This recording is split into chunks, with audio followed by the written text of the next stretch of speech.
Land of opportunity হিসেবে পরিচিত, তাই শিক্ষা চাকরি সহ বসবাসের জন্য মার্কিন যুক্তরাষ্ট্রে প্রতি বছর পাড়ি দেন বিভিন্ন দেশের লাখো অভিবাসী। বৈধের চেয়ে অবৈধ প্রবাসীর সংখ্যাই সেখানে বেশি। তারপরেও ডোনাল্ড ট্রাম্পের সে অবৈধ অভিবাসীদের যার যার দেশে ফেরত পাঠানোর ঘোষণার বাস্তবায়ন কি আদৌ সম্ভব, সেই প্রশ্নের উত্তর খুঁজেছেন সুশান্ত সিনহা। শুধু বিপুল ভোটে দ্বিতীয় দফায় ডোনাল্ড ট্রাম্প মার্কিন যুক্তরাষ্ট্রের প্রেসিডেন্ট হয়েছেন তাই নয়, এখন হোয়াইট হাউসের পাশাপাশি সিনেট, কংগ্রেস এবং সুপ্রিম কোর্ট সহ সবকিছুতেই রিপাবলিকানরা সংখ্যাগরিষ্ঠ। ফলে নির্বাচনী ঘোষণা বাস্তবায়ন সহ যে কোনো সিদ্ধান্ত বাস্তবায়নে ডোনাল্ড ট্রাম্পের সামনে কোনো বাধা নেই। তাই ল্যান্ড অব অপরচুনিটির দেশে থাকা লাখ লাখ অভিবাসী কতটা শঙ্কায় আছেন ট্রাম্পের অভিবাসী খেদাও নীতির ঘোষণায়? প্রমিস করেছে যে একটা হিউজ নাম্বার অফ পিপলকে সে ডিপোর্ট করবে। এখন ডিপোর্ট করা কিন্তু এত সস্তা বিষয় না। ডিপোর্ট করার সঙ্গে প্রচুর খরচ জড়িত। আপনাকে এই মানুষগুলোকে অ্যারেস্ট করতে হবে, অ্যারেস্ট করে তাদেরকে ডিটেনশন সেন্টারে রাখতে হবে, সেখান থেকে প্লেন ভাড়া করে তাদেরকে নিজ নিজ দেশে পাঠাতে হবে। এতে প্রচুর খরচ জড়িত। এই টাকা কোত্থেকে আসবে? আপনারা জানেন যে আমেরিকান বাজেট খুবই টাইট বাজেট নিয়ে চলে।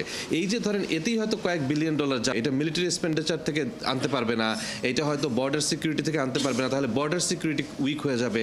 তো সব মিলায়ে ট্রাম্প যে প্রমিসগুলি করছে এগুলি শুনতে খুব আকর্ষণীয় মনে হয়, বিশেষ করে যারা ওয়ার্কিং ক্লাস পিপল তাদের জন্য, কিন্তু এটা বাস্তবায়ন করা তার জন্য খুব কঠিন চ্যালেঞ্জ হয়ে যাবে। বাংলাদেশ থেকে মার্কিন যুক্তরাষ্ট্রে পাড়ি দেওয়া বৈধ ও অবৈধ অভিবাসীর সংখ্যা কম নয়, তাই তাদের জন্য আপাত করণীয় তুলে ধরলেন বিশ্লেষকরা।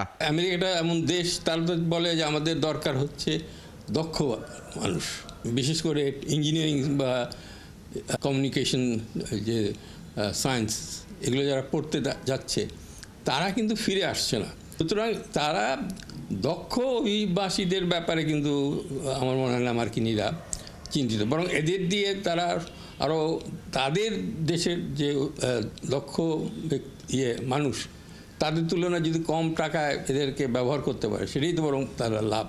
যারা বৈধভাবে অভিবাসী হয়ে গিয়েছেন, ভয়ের কিছু নাই, একটু সতর্ক থাকতে হবে, কিন্তু ভয়ের কিছু নাই।